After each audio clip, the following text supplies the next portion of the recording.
This is the last part of the polynomials review for Unit 8. We're going to look at Objective 4, which is characteristics of polynomials and their graphs.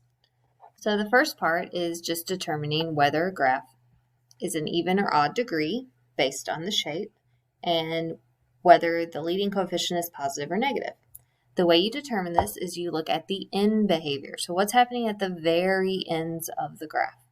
In this case, on the left, it's pointing down. On the right, it's pointing up. So my end behavior is down, up. Whenever my end behavior is opposite of each other, opposite is always odd degree. When my graph is pointing up from left to right, when it's an odd degree and it's pointing up from left to right, that means it is a positive leading coefficient. The second graph, if you look at the end behavior, the left side is pointing up and the right side is also pointing up. So that end behavior is up, up. When the end behavior is both pointing in the same direction, that means you have an even degreed polynomial.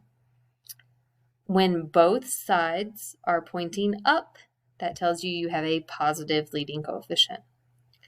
For the third one, if you look at the ends, the left is pointing up, the right is pointing down. So the end behavior is up, down. When the end behavior is opposite, one's up, one's down, that means you have an odd degree. Opposite, odd. That's the easiest way to remember it. They both start with an O.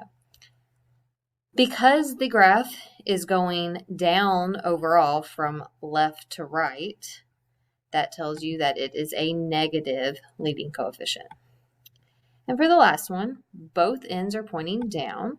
So that's pointing down, down. Because they're going in the same direction, that tells you it's an even exponent.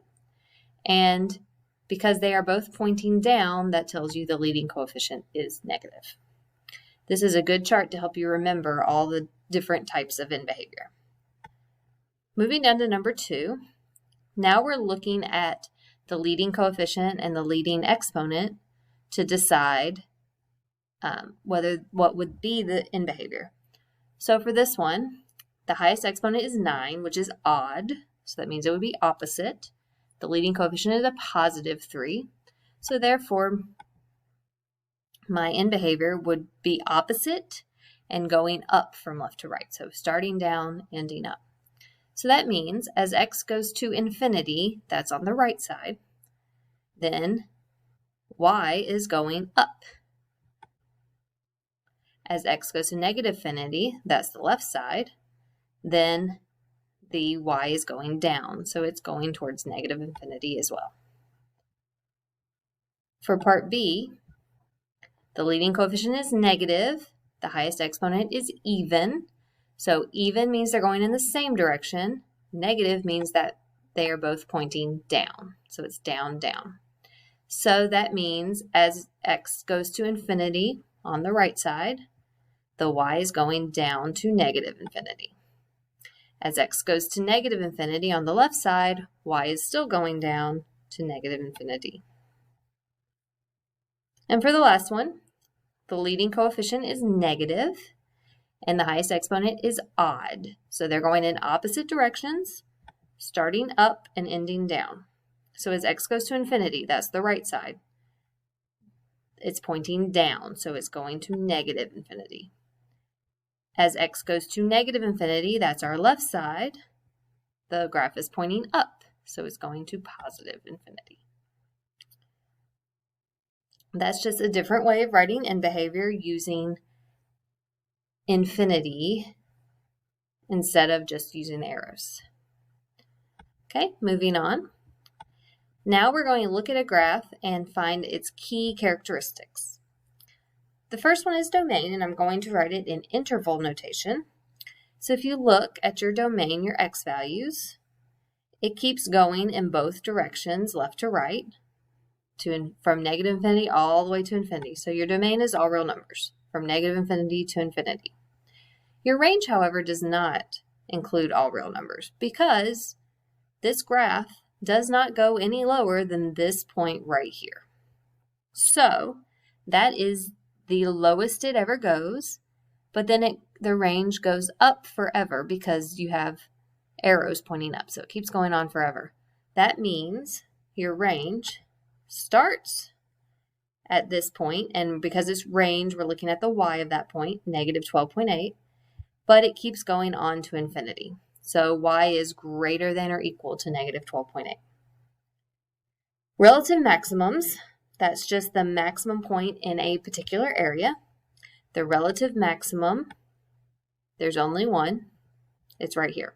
It's relative because it's the highest point in that area, but it's not the highest point in the whole graph because these arrows keep pointing up. So there are points higher, but this is the highest point in a relative area. That's why it's a relative maximum. So my relative maximum is negative 1.65, and 1511.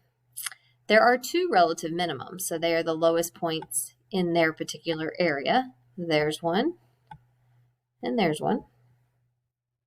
So I just wrote out what those points were, negative 2.18 and negative 5.59, and this one's 5.76, negative 12.80. All right, now for increasing and decreasing intervals, I'm going to erase these.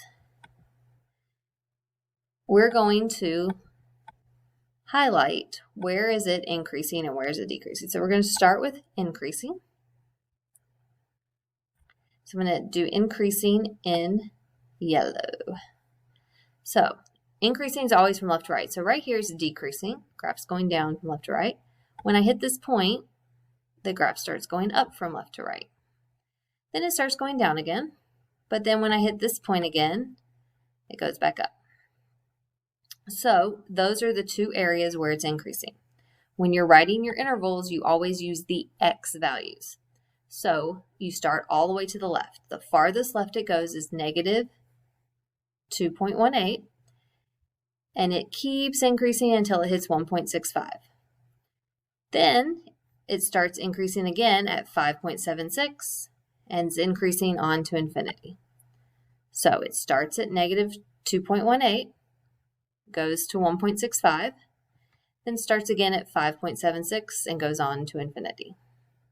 The decreasing intervals go much the same way. I'm going to do those in green. So if I start at negative infinity, it's decreasing till it hits that point. And then again, from there to there, it's decreasing from left to right.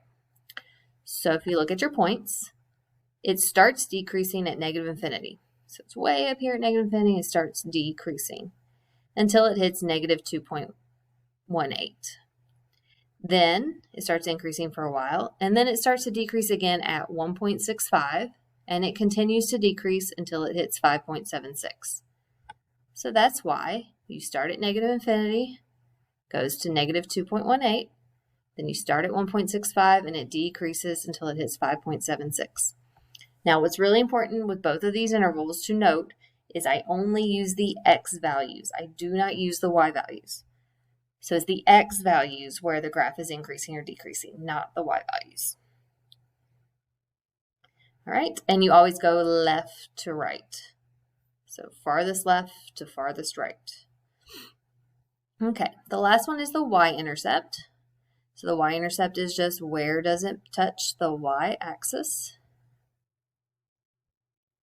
And it touches the y-axis right there at 8. So that means my y-intercept is 0, 8. It's the 0.08. The last thing to look at for characteristics of polynomials is identifying the zeros from the equation, stating what their multiplicity would be, and then deciding would it be tangent or cross at that point.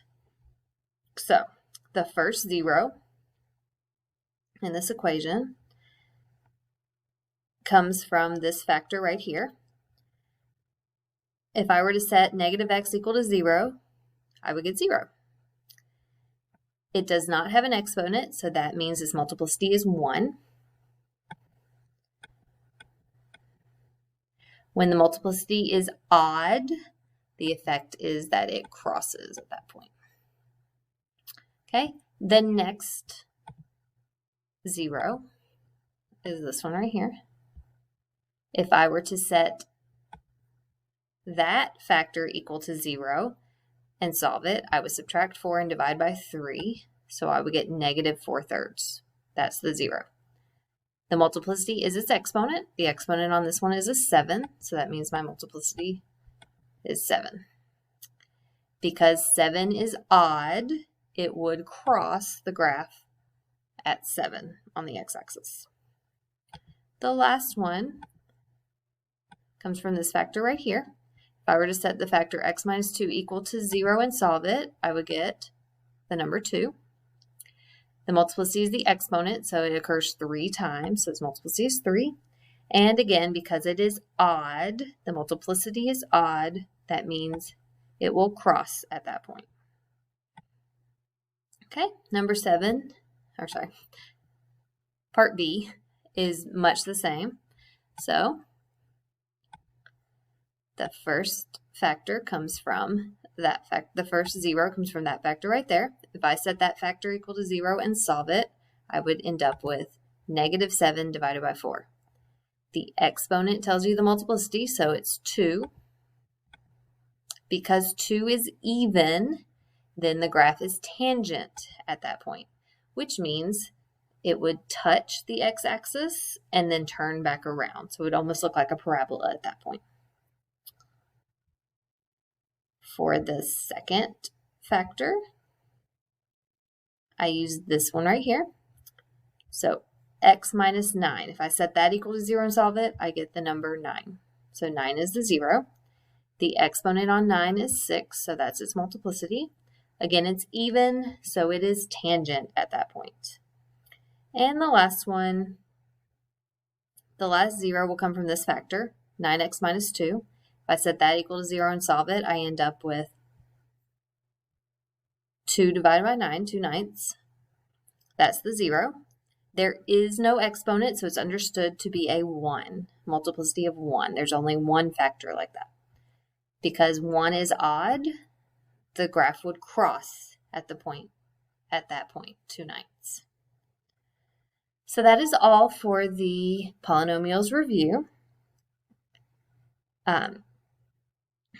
Make sure you check all of your answers. You were given the solutions in your email, and it's also posted on Edmodo.